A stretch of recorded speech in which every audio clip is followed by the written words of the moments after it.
Senhor, pra sempre proclamarei que o Senhor é bom. O Senhor reinará com majestade. O Senhor reina em justiça e em verdade. O Senhor reinará com majestade. O Senhor reina em justiça e em verdade. O Senhor é bom, o Senhor é bom, a misericórdia dura para sempre. O Senhor é bom, o Senhor é bom, tua misericórdia dura para sempre. O Senhor reinará com majestade. O Senhor reina em justiça e em verdade. O Senhor é bom, o Senhor é bom, tua misericórdia dura para sempre.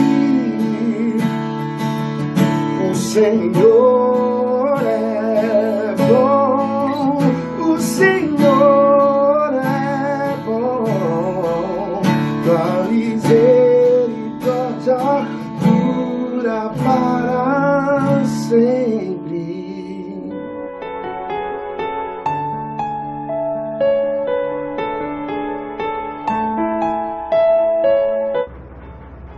Boa noite, meus queridos. A paz de nosso Senhor e Salvador Jesus Cristo. Antes de iniciar o nosso estudo dessa noite, deixa eu dar um pequeno aviso. Esse é o nosso último estudo que nós vamos colocar completo, gravado já nos grupos da igreja. Ou seja, a partir de agora, você tem a opção do culto presencial, ou você acompanha ao vivo no Instagram ou no YouTube. Esse culto gravado que a gente faz com antecedência e envia nos grupos posteriormente, a partir de outubro nós não estaremos mais fazendo. Se você tiver dificuldade de acessar as plataformas, nas primeiras semanas a gente pode colocar o link do YouTube e do Instagram, e aí você salva e naturalmente você poderá acompanhar os cultos. Mas o culto gravado já é o último, inclusive na sexta-feira não terá, porque nós também já voltamos o culto presencial da sexta-feira e ele já está acontecendo na igreja às 20 horas. Amém? Vamos para a leitura de hoje, Gênesis capítulo 29, versos de 1 a 12. E antes de fazer a leitura, deixa eu só fazer mais uma correção. A escola bíblica dominical ainda permanece nesse modelo que estou apresentando para você, porque nós ainda não podemos fazer as classes. Mas os cultos, esse é o último nesse modelo. Vamos para a leitura de Gênesis 29, de 1 a 12. Então, pôs-se Jacó a caminho, e foi à terra do povo do Oriente, e olhou, e eis um poço no campo, e eis 3 rebanhos de ovelhas que estavam deitados junto a ele. Porque daquele poço davam de beber aos rebanhos, e havia uma grande pedra sobre a boca do poço. Ajuntavam ali todos os rebanhos, e removiam a pedra de sobre a boca do poço. Davam de beber às ovelhas, e tornavam a pôr a pedra sobre a boca do poço no seu lugar. E disse-lhes Jacó: Meus irmãos, de onde sois? E disseram, somos de Harã. E ele lhes disse, conheceis a Labão, filho de Naor? E disseram, conhecemos. Disse-lhe mais, está ele bem? E disseram, está bem. E eis aqui Raquel, sua filha, que vem com as ovelhas. E ele disse, eis que ainda é pleno dia, não é tempo de ajuntar o gado, dai de beber as ovelhas, e ide apacentá-las. E disseram, não podemos até que todos os rebanhos se ajuntem e removam a pedra de sobre a boca do poço, para que demos de beber as ovelhas. Estando ele ainda falando com eles, veio Raquel com as ovelhas de seu pai, porque ela era pastora, e aconteceu que, vendo Jacó a Raquel, filha de Labão, irmão de sua mãe, e as ovelhas de Labão, irmão de sua mãe, chegou Jacó e revolveu a pedra de sobre a boca do poço e deu de beber as ovelhas de Labão, irmão de sua mãe. E Jacó beijou a Raquel e levantou a sua voz e chorou.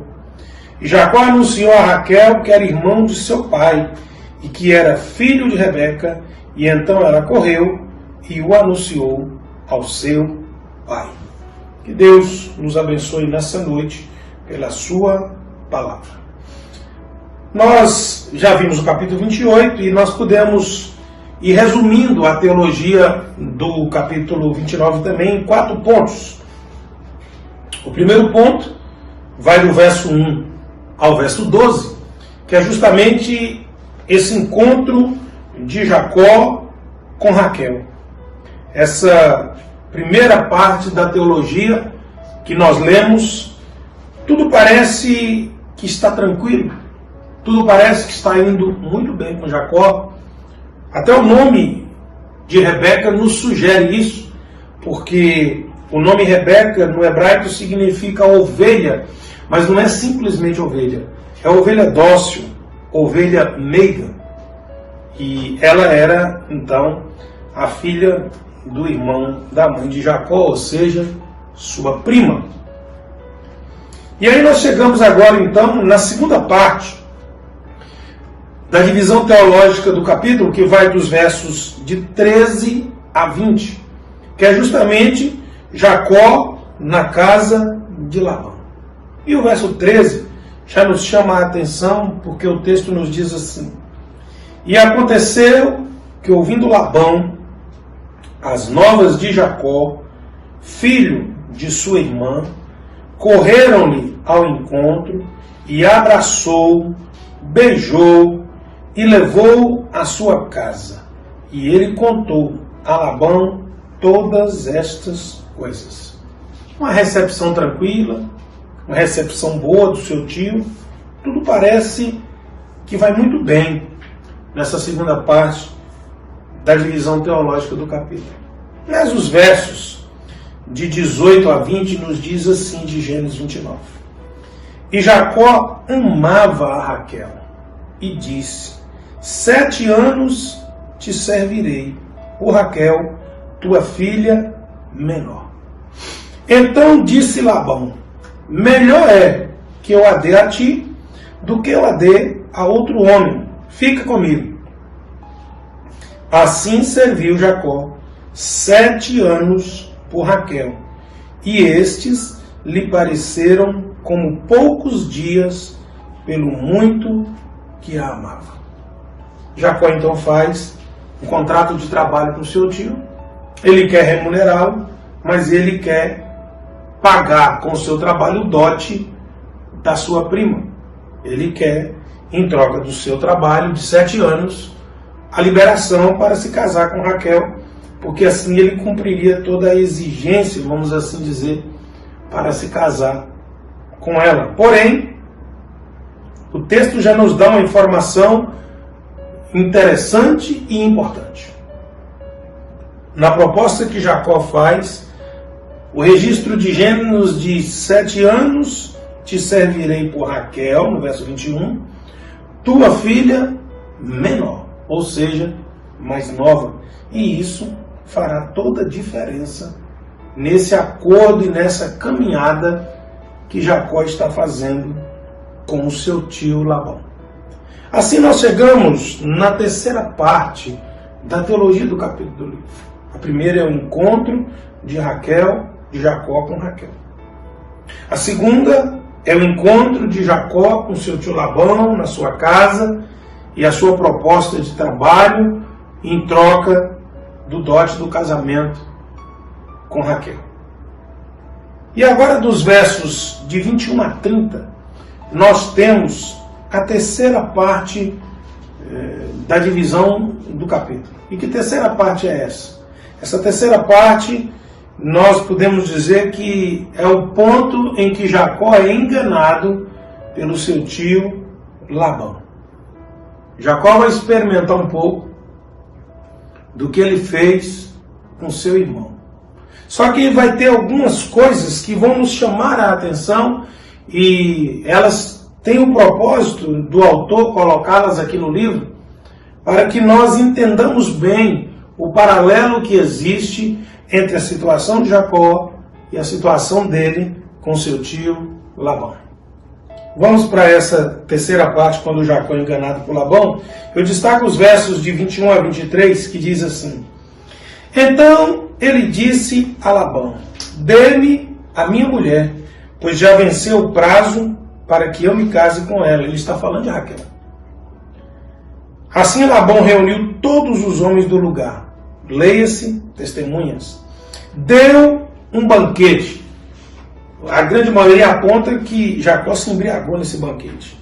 À noite, ele trouxe Lia, sua filha, e a entregou a Jacó.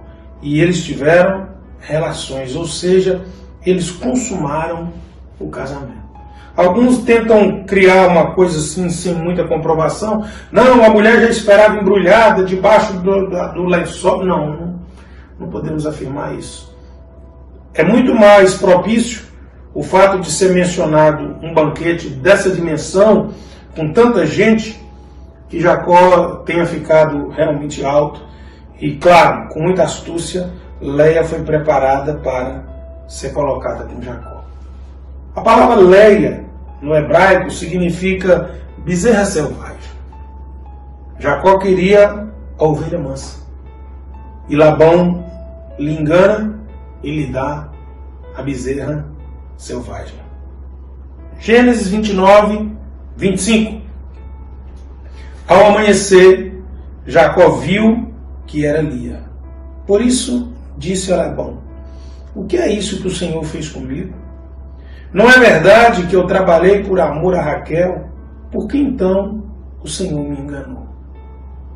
Jacó está colhendo exatamente o que ele plantou. Lá na casa dele, ele era a ovelha mansa. E o seu irmão era a bezerra brava. Seu irmão era da caça, seu irmão era das matas. Lá, a ovelha mansa enganou a bezerra brava. Agora, nós temos o contrário. Ele queria a ovelha mansa e foi enganado com a bezerra brava. Está vendo o jogo teológico que Moisés começa a colocar na transcrição e no relato? Jacó tinha os olhos para Raquel e só tinha os olhos para ela. Esaú, quando foi enganado pelo seu irmão, só tinha os olhos para o prato de sopa de lentilhas, para o guisado vermelho, diz o autor do livro. Jacó foi enganado por Labão, que é o pai de Raquel. Jacó enganou o seu pai, Isaac. Jacó enganou o seu pai e o seu irmão por causa da primogenitura. E agora ele está sendo enganado sob a alegação também do critério de primogenitura. Gênesis capítulo 29, versículo 26. Labão respondeu: Em nossa terra não se costuma dar em casamento a mais nova antes da primogênita. Queridos, se nós formos observando, Jacó colheu cada uma das coisas que fez. Lembrando que seu nome ainda é Jacó. O Senhor está lhe ensinando, por isso que o Senhor não precisa ser trocado. Mas Jacó recebe uma segunda proposta de Labão. Versos 27 e 28 do capítulo 29. Complete a semana de festa de casamento da primogênita, cumpra todas as obrigações do noivo, depois daremos a você também a outra, pelo trabalho de mais 7 anos, que você ainda me servirá. Labão está mostrando confiança, vai entregar a filha antecipada. Jacó fez o que Labão pediu, completou a semana de festa da primogênita, e depois Labão lhe deu por mulher a sua filha Raquel. Mas um outro detalhe na história de Jacó, da sua casa, nós precisamos nos atentar. Quando lemos a história da casa do seu pai, em Gênesis capítulo 25, no verso 28, nós lemos o seguinte: Isaac amava Esaú, porque se saboreava sua caça, e Rebeca, porém, amava Jacó, porque Jacó ficava mais tempo em casa, como nós sabemos. Agora veja a história da casa de Jacó. E Jacó teve relações também com Raquel. E ele amava Raquel mais do que amava Lia. E continuou trabalhando para Labão durante mais 7 anos. Gênesis 29, 30. Lá não diz que, embora alguns traduzam, que Isaac amou mais a Esaú do que Jacó. Lá diz que Isaac se afeiçoou com Esaú porque ele tinha mais contato e gostava das coisas de caça, e Jacó mais com sua mãe porque ficava mais em casa. Mas aqui não, aqui nós temos o contrário. Aqui nós lemos que Jacó amava mais Raquel do que amava Lia.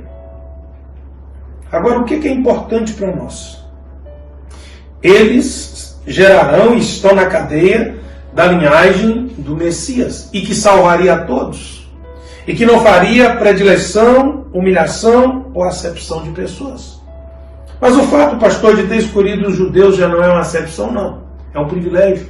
E o privilégio se residia no fato de do Messias vir da linhagem dos judeus, por causa da linhagem de Sete.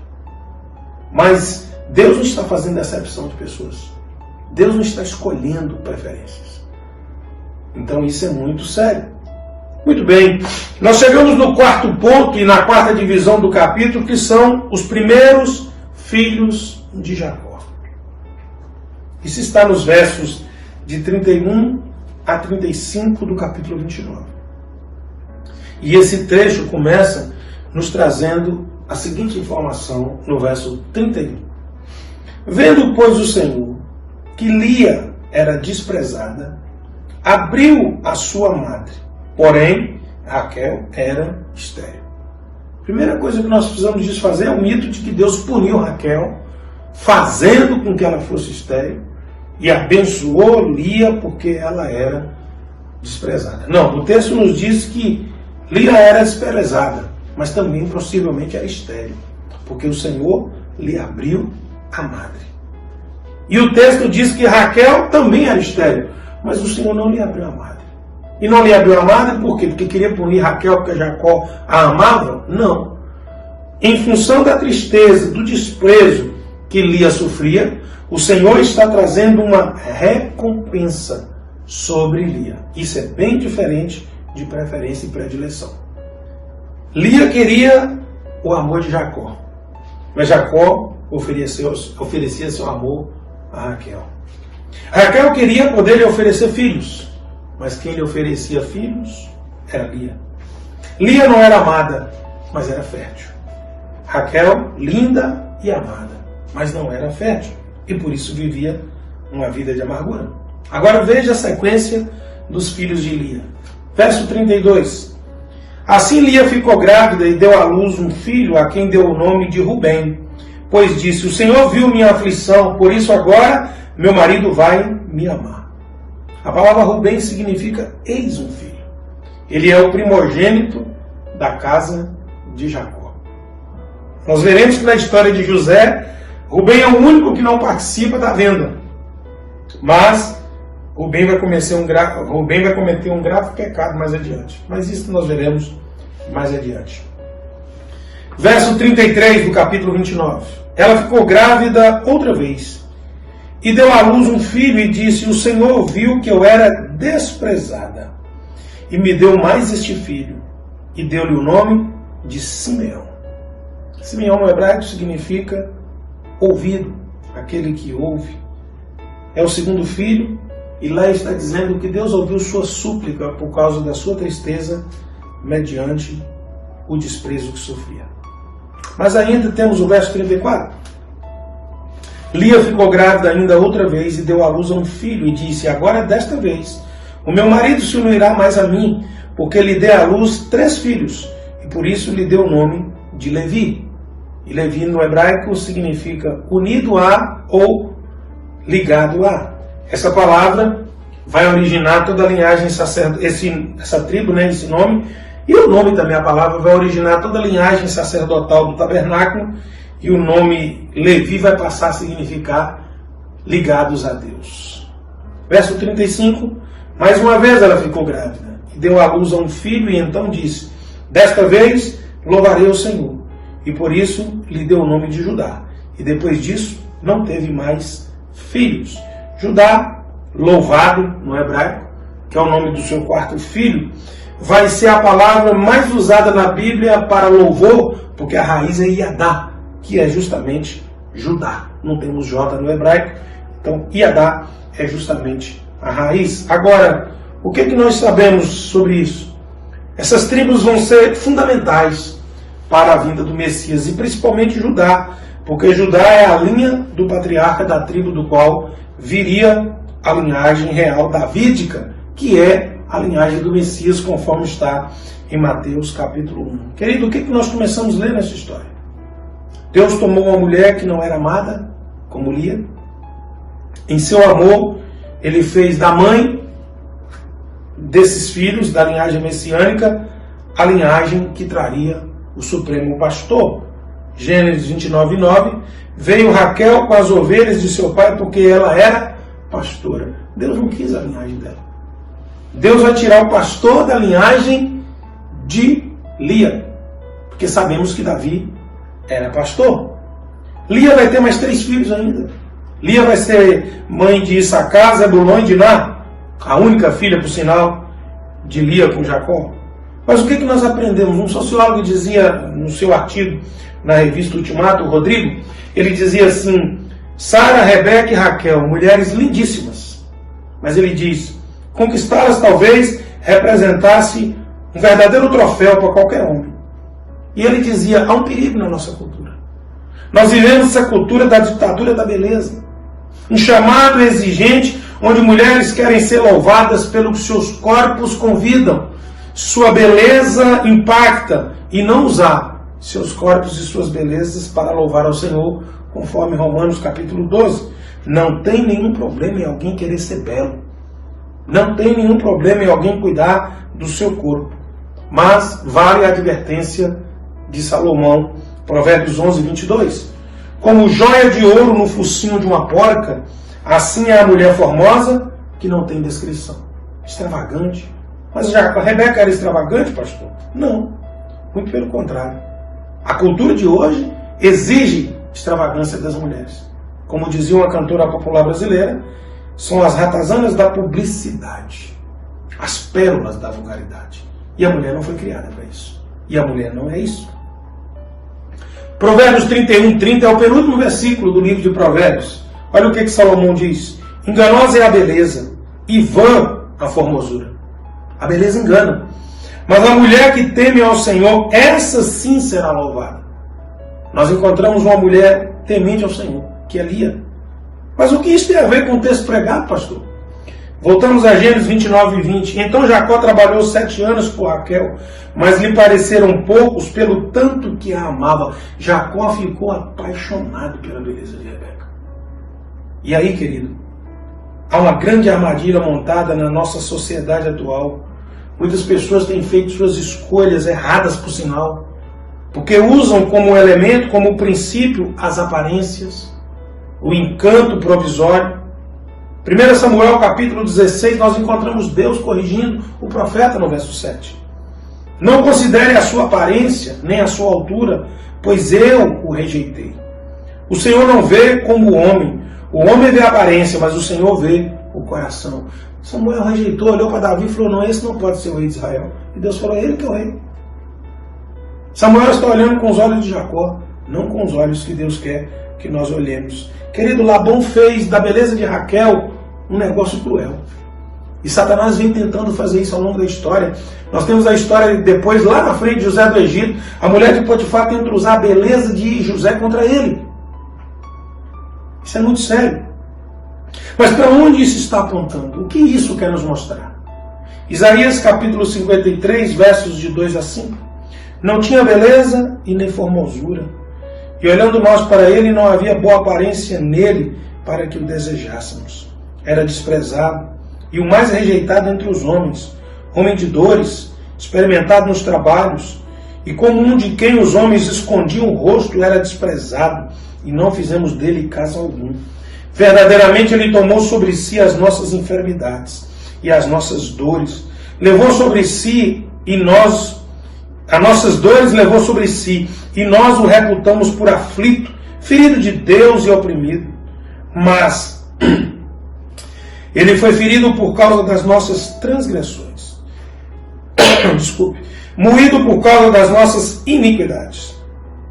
O castigo que nos traz a paz estava sobre ele, e pelas suas pisaduras fomos sarados. Eu sei que alguns dizem, não, pastor, esse texto aponta a Cristo sofrendo no caminho da cruz. Também. Mas a Bíblia deixa claro que Lia não tinha a beleza de Raquel, mas foi da linhagem dela que Deus trouxe a linhagem de Davi, o Salvador, e o Salvador não veio para proclamar o reino pelo caminho da sedução, da beleza encantadora. Há muitas pessoas desanimadas, há muitas pessoas preocupadas em agradar pela aparência. E aqui nós encontramos alguém que agradou o Senhor pela essência, que foi Lia. Deus se compadeceu de Lia por ver o coração dela. E aí, querido, eu queria terminar esse capítulo perguntando algo para você. Porque aqui Jacó ainda é Jacó, não é Israel. Eu queria chamar você para pensar duas coisas. Primeiro, Jacó colheu tudo que plantou. Lição número 1, cuidado com o que você planta.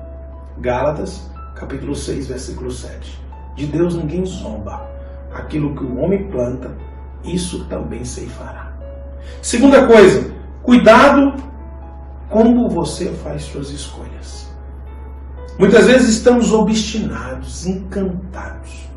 Foi assim que Satanás levou o primeiro casal na queda. Apresentou a aparência do fruto até encantar a Eva. Ele continua fazendo a mesma coisa. Cuidado, porque é assim, é pela concupiscência dos olhos que os homens são induzidos e iludidos a tomar decisões que muitas vezes não têm a direção e nem a aprovação do Senhor. Pense nisso nessa noite e vamos orar. Curva a sua cabeça, eu quero orar por você agora. Deus, em nome de Jesus, eu apresento esse homem, essa mulher diante do Senhor que está orando comigo. Que as suas decisões, que a sua caminhada seja direcionada pelo Espírito Santo de Deus, para que o seu semear seja de acordo com a palavra do Senhor. O seu escolher seja de acordo com a vontade do Senhor. É o que nós te pedimos nessa noite, com perdão de nossos pecados, em nome de Jesus. Amém? Que Deus te abençoe, que Deus te oriente nas suas escolhas, que Deus te ensine cada dia mais a plantar coisas boas. Estende sua mão, quero te abençoar nessa hora. E agora que o amor de Deus, o nosso Pai, a graça insondável do Senhor e Salvador Jesus Cristo, a comunhão, a consolação, o poder, o revestimento do Espírito Santo de Deus, seja com a Igreja de Jesus, que agora se reuniu dessa forma, e com a Igreja do Senhor Jesus, que se encontra espalhada em toda a face da terra, hoje e eternamente. Uma noite abençoada, um restante de semana de vitórias, em nome de Jesus.